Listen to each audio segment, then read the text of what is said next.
सभी प्रतिभाशाली छात्र छात्राओं को मेरा नमस्कार। मैं फिर हाजिर हूँ आपकी 10वीं कक्षा की हिंदी की वर्कशीट को लेकर। वर्कशीट नंबर आपकी 73 है, 73। और तिथि यानी तारीख यानी डेट है 30 दिसंबर 2020। और पाठ जो हमें पढ़ना है वो है जार्ज पंचम की नाक। आपकी कृतिका भाग 2 से लिया गया है। तो प्यारे बच्चों, पिछली यानी कि 71वीं वर्कशीट में हमने जार्ज पंचम की नाक का एक हिस्सा पढ़ा था, जिसमें मूर्तिकार को हुक्मरानों यानी कि जो भी नेता थे, देश को चलाने वाले थे, उन्होंने मूर्तिकार को कहा कि किसी तरह भी जार्ज पंचम की नाक लगनी चाहिए, कहीं से भी ढूंढ के लाओ। तब मूर्तिकार निकल पड़ा पहाड़ों की खोज में, जहां जार्ज पंचम की नाक का पत्थर मिल सके।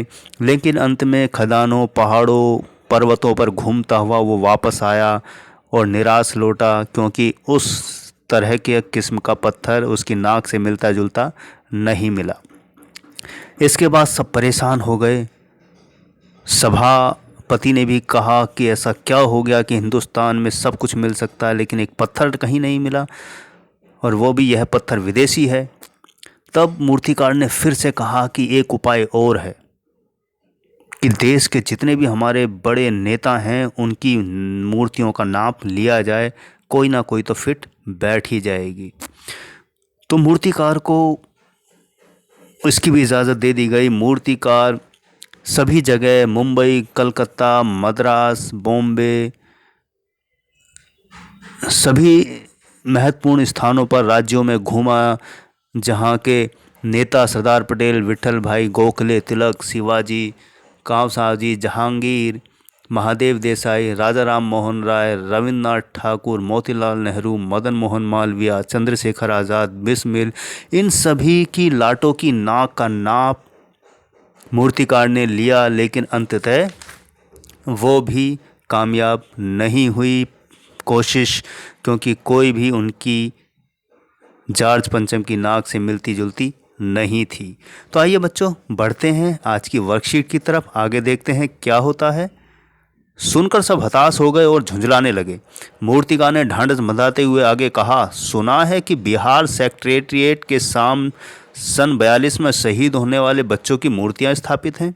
शायद बच्चों की नाक ही फिट बैठ जाए। यह सोचकर वहां भी पहुंचा, पर उन बच्चों की नाक भी इससे कहीं बड़ी लगती है। अब बताइए मैं क्या करूं। राजधानी में सब तैयारियां थी। जार्ज पंचम की लाट को मल मल कर नहलाया गया था, रोगन लगाया गया था, सब कुछ हो चुका था, सिर्फ नाक नहीं थी। बात फिर बड़े हुक्मरानों तक पहुंची। बड़ी खलबली मची। अगर जार्ज पंचम की नाक ना लग पाई तो फिर रानी का स्वागत करने का क्या मतलब। यह तो अपनी नाक कटाने वाली बात हुई। लेकिन मूर्तिकार पैसे से लाचार था, यानी हार मानने वाला कलाकार नहीं था। एक हैरत अंगेज ख्याल उसके दिमाग में कौंधा और उसने पहली शर्त दोहराई। जिस कमरे में कमेटी बैठी हुई थी उसके दरवाजे फिर बंद हुए और मूर्तिकार ने अपनी नई योजना पेश की। चूंकि नाक लगाना ज़रूरी है, इसलिए मेरी राय है कि 40 करोड़ में से कोई एक जिंदा नाक काटकर लगा दी जाए। बात के साथ ही सन्नाटा छा गया। कुछ मिनटों की खामोशी के बाद सभापति ने सबकी तरफ देखा। सबको परेशान देखकर मूर्तिकार कुछ अचकचाया और धीरे से बोला, आप लोग क्यों घबराते हैं? यह काम मेरे ऊपर छोड़ दीजिए। नाक चुनना मेरा काम है, आपकी सिर्फ इजाज़त चाहिए। कानाफूसी हुई और मूर्तिकार को इजाज़त दे दी गई। तो प्यारे बच्चों, आपने देखा कि एक विदेशी जिन्होंने हम पे राज किया, हमें तकलीफ़ें दी, उसके लिए हमारे देश के जो नेता हैं, कर्णधार हैं, यानी जिनके कंधों पर हमारे देश की बागडोर है, वो आज भी हिंदुस्तान में बैठे हुए गुणगान और चिंता किसकी कर रहे हैं? उस विदेशी नाक की। तो ये हमारे लिए दुर्भाग्य की बात है। लेकिन ये भी एक अच्छी बात है इस पाठ के माध्यम से कि वो नाक नहीं मिली, क्योंकि विदेशी नाक हमारे हिंदुस्तान की नाक से ऊंची कभी भी नहीं हो सकती। नाक हमारा सम्मान है। हमारा देश, हमारे नेता, हमारे भारत के नेता जिन्होंने बलिदान दिया है, उनकी नाक से जार्ज पंचम की नाक ऊंची नहीं हो सकती। अखबारों में सिर्फ इतना छपा कि नाक का मसला हल हो गया और राजपथ इंडिया गेट वाली जार्ज पंचम की लाट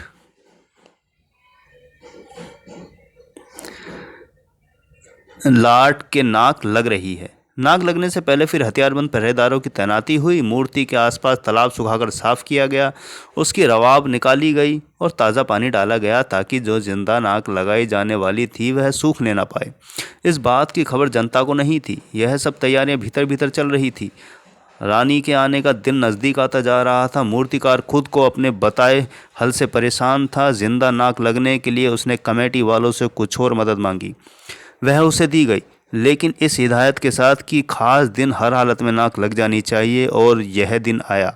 जार्ज पंचम के नाक लग गई। सब अखबारों ने खबरें छापी कि जार्ज पंचम के जिंदा नाक लगाई गई है, यानी ऐसी नाक जो कतई पत्थर की नहीं लगती। लेकिन उस दिन के अखबारों में एक बात गौर करने की थी। उस दिन देश में कहीं भी किसी उद्घाटन की खबर नहीं थी। किसी ने कोई फीता नहीं काटा, कोई सार्वजनिक सभा नहीं हुई थी, किसी भी तरह का अभिनंदन नहीं हुआ था, कोई मानपत्र भेंट करने की नौबत नहीं आई थी, किसी हवाई अड्डे या स्टेशन पर स्वागत समारोह नहीं हुआ था, किसी का ताज़ा चित्र नहीं छपा था। सब अखबार खाली थे। पता नहीं ऐसा क्यों हुआ था। नाक तो सिर्फ एक चाहिए थी, और वह भी बुत के लिए, यानी पत्थर के लिए। तो प्यारे बच्चों, नाक तो नहीं मिली, क्योंकि जार्ज पंचम की नाक हमारी नाक से ऊंची नहीं हो सकती। भारत भारत है, उसका अपना एक मान सम्मान है। लेकिन इससे एक बात साबित हुई, जैसा कि मैंने कहा, कि विदेशी नाक यानी जार्ज पंचम, अंग्रेज जिन्होंने हमारे देश पर राज किया, जुल्म और अत्याचार किए, उसकी एक नाक लगाने के लिए हमारा पूरा हिंदुस्तान, यानी कि हमारा हुक्मरान, यानी कि देश के जो हमारे नेता हैं, जो देश चलाने की बात करते हैं, वो उनकी गुलामी आज भी करते दिखाई दे रहे हैं। ये हमारे लिए दुख की बात है। लेकिन अखबारों ने एक जैसा मत बनाया और इस खबर का विरोध किया, क्योंकि उस दिन ये खबर कहीं भी अखबारों में ना छपी, ना किसी सभा की खबर छपी, ना किसी मानपत्र भेंट की खबर छपी, ना किसी हवाई अड्डे स्टेशन पर कोई स्वागत समारोह हुआ, यानी कोई ताज़ा चित्र तक नहीं छपा, क्योंकि सारे अखबार इस बात के विरोध में थे कि नाक नहीं लगनी चाहिए। नाक हमारे मान सम्मान का प्रतीक है। विदेशी नाक हमारे अपने भारत की नाक से ऊंची, यानी अपने मान सम्मान से ऊंचा नहीं हो सकता। तो हमारे भीतर की जो अर्थव्यवस्था यानी कि व्यवस्था है, चाहे वो राजनीतिक है, चाहे दूसरे तरह की है, वो किस तरह की कि हमारी मानसिक गुलामी आज भी नेताओं के अंदर दिखाई देती है। कोई विदेशी आता है तो हम टूट पड़ते हैं, उसका स्वागत करने के लिए लाखों करोड़ों रुपए खर्च कर देते हैं। लेकिन अपने भारत के निर्माण के लिए, भूखों को रोटी देने के लिए हमारे पास पैसे तक नहीं होते हैं, या उसका बहाना बनाया जाता है, जैसे कि आजकल हालात चल रहे हैं। तो हमें समझना और सोचना चाहिए प्यारे बच्चों।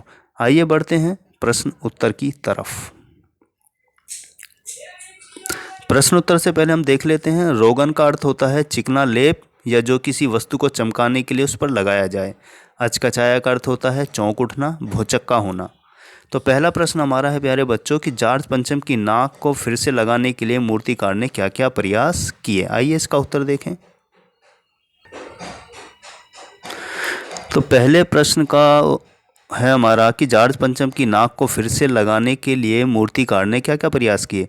उत्तर है कि मूर्तिकार ने सबसे पहले उस पत्थर को खोजने का प्रयास किया जिससे वह मूर्ति बनी थी। फिर भारत के सभी महापुरुषों की मूर्तियों का निरीक्षण करने के लिए पूरे देश का दौरा किया। जब इससे भी बात ना बनी तो वह पटना सेक्रेटेरिएट के पास लगी शहीद होने वाले बच्चों की मूर्तियों को भी देखने चला गया। यानी 1942 में ये बच्चे शहीद हुए थे, यानी कि बच्चे क्रांतिकारी थे।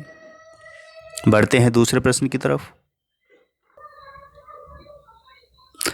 दूसरा प्रश्न हमारा है कि नाक लगाना से पहले क्या क्या तैयारियां की गई।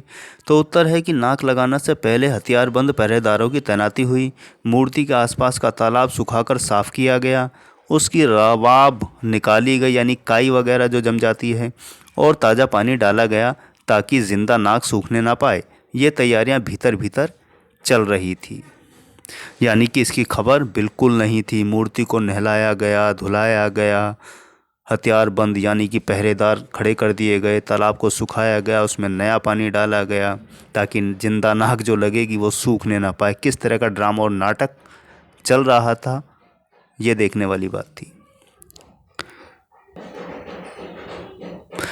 तीसरा हमारा प्रश्न है कि अखबारों ने जिंदा नाक लगाना की खबर को किस तरह प्रस्तुत किया।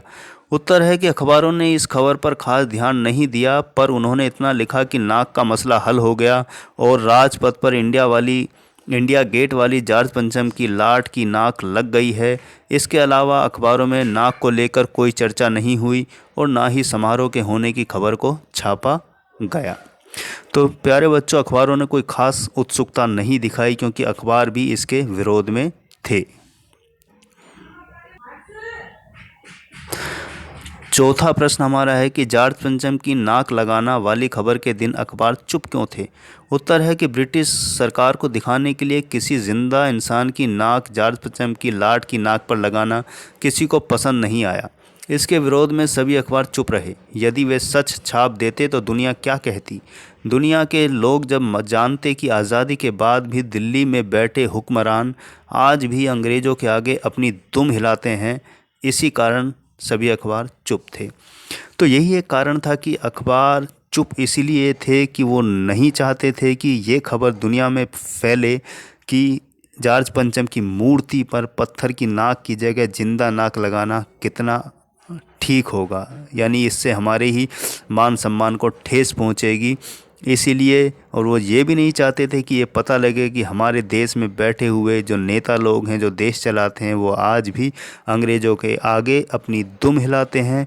इसी विरोध में सारे अखबार चुप थे। प्यारे बच्चों, पांचवी जो है हमारी गतिविधि है।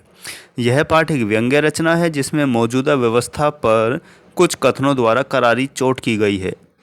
जैसे फाइलें सब कुछ हजम कर चुकी हैं।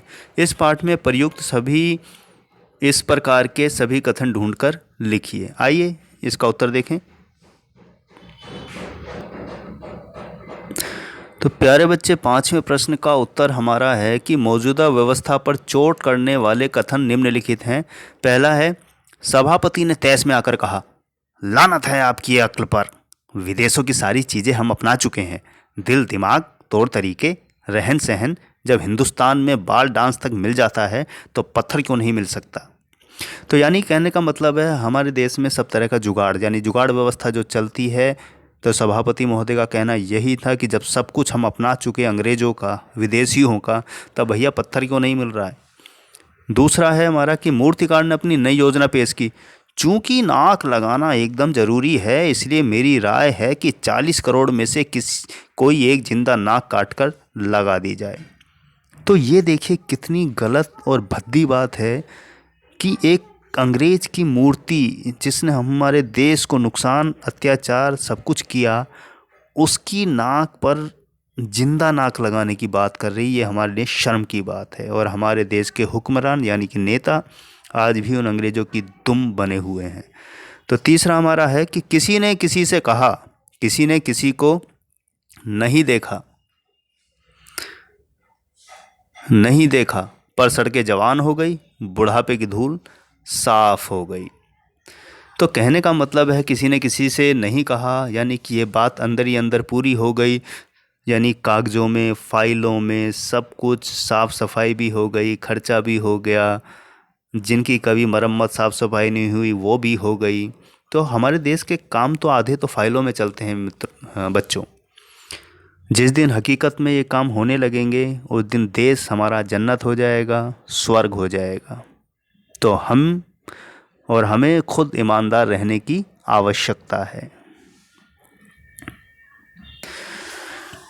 तो उम्मीद है प्यारे बच्चों आपको आज की वर्कशीट नंबर 73 समझ आ गई होगी, गद्यांश अच्छे समझ आया होगा, इसकी व्यंग्य शैली जो है वो समझ आई होगी, प्रश्न उत्तर सरल हैं वो समझ में आए होंगे।